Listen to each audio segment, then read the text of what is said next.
Shalom saudara-saudara yang dikasihi oleh Tuhan, kita bersyukur jika hari ini kita dikasih kesempatan untuk mendengarkan kebenaran firman Tuhan sekali lagi. Renungan firman Tuhan hari ini terambil dari 2 Raja-Raja. 2 Raja-Raja pasal yang kelima, ayat yang pertama sampai 5a. 2 Raja-Raja pasal yang kelima, ayat yang pertama sampai 5a. Firman Tuhan berkata demikian. Naaman, panglima Raja Aram, adalah seorang terpandang di hadapan tuannya dan sangat disayangi. Sebab oleh dia Tuhan telah memberikan kemenangan kepada orang Aram. Tetapi orang itu seorang pahlawan tentara, sakit kusta. Orang Aram pernah keluar bergerombolan dan membawa tertawan seorang anak perempuan dari negeri Israel. Ia menjadi pelayan pada istri Naaman. Berkatalah gadis itu kepada nyonyanya, sekiranya tuanku menghadap nabi yang di Samaria itu, maka tentulah nabi itu akan menyembuhkan dia dari penyakitnya. Lalu pergilah Naaman memberitahukan kepada tuannya. Katanya, beginilah dikatakan oleh gadis yang dari negeri Israel itu. Maka jawab Raja Aram, baik, pergilah dan aku akan mengirim surat kepada Raja Israel.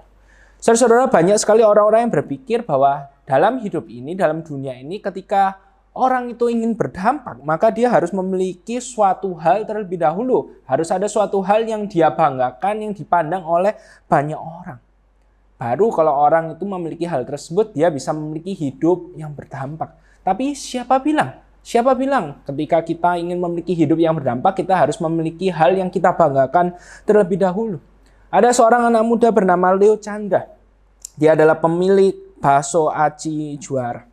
Saudara-saudara tahu, ia tidak pernah menamatkan pendidikan SMA sama sekali sampai sekarang. Tapi sekarang dia memiliki 60 outlet bakso aci juara dan juga mempekerjakan para pekerja yang keluar dari SMA, melatih mereka sehingga mereka itu bisa kembali bersekolah. Saudara, kalau kita ingin memiliki hidup yang berdampak, kita tidak perlu harus memiliki suatu hal yang kita banggakan, suatu hal yang dilihat lebih oleh orang lain terlebih dahulu. Kuncinya adalah apakah kita mau atau tidak. Dan ini juga yang dapat kita lihat dalam kebenaran firman Tuhan hari ini. Siapakah perempuan dalam kisah yang kita baca dalam 2 Raja-Raja pasal 5 ayat 1 sampai 5a ini?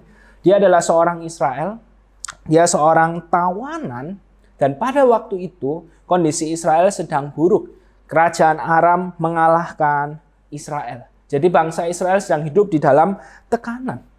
Kalau misalnya kita melihat kondisi pada waktu itu, maka ada banyak sekali alasan di mana anak perempuan tersebut tidak mau membantu Naaman yang sedang sakit kusta. Anak perempuan tersebut bisa saja merasa terasingkan, dia bisa saja bersikap cuek karena dia merasa, ngapain aku harus membantu musuhku? Dia adalah orang yang telah menyakiti aku tidak perlu membantu orang yang menjadi musuhku.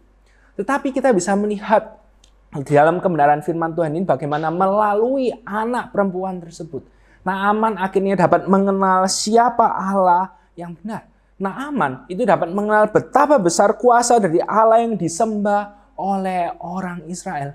Saudara-saudara, kalau anak perempuan tersebut tidak ingin mengatakan, tidak berkata bahwa di Israel ada seorang nabi, maka mungkin sekali Naaman itu akan menjadi sakit, dia akan sakit kusta untuk selama-lamanya sampai akhirnya dia meninggal. Dan dari kebenaran firman Tuhan hari ini kita dapat melihat satu hal, bagaimana Tuhan itu bisa memakai siapa saja untuk menjadi saksinya, termasuk Anda dan saya. Pertanyaannya adalah, apakah Anda siap untuk menjadi saksi Tuhan dalam hidup Anda?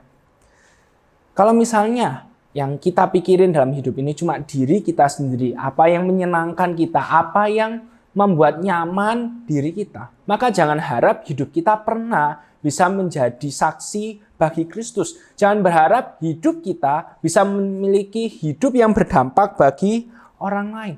Saudara-saudara, kita perlu mengingat bagaimana Kristus itu menyelamatkan setiap dari kita, bukan hanya untuk diri kita sendiri. Bukan supaya, oh ya, Kristus menyelamatkanku supaya aku bisa masuk ke surga, supaya aku nanti tidak mendapatkan hukuman yang kekal. Bukan hanya itu saja. Tetapi Kristus menyelamatkan setiap dari kita, supaya hidup kita itu bisa menjadi saksinya. Supaya orang lain juga bisa mengenal siapa Allah yang benar dalam hidup ini. Maka dari itu pertanyaannya hari ini, siapkah Anda dan saya untuk memiliki hidup yang berdampak, menjadi saksi Kristus dimanapun kita berada.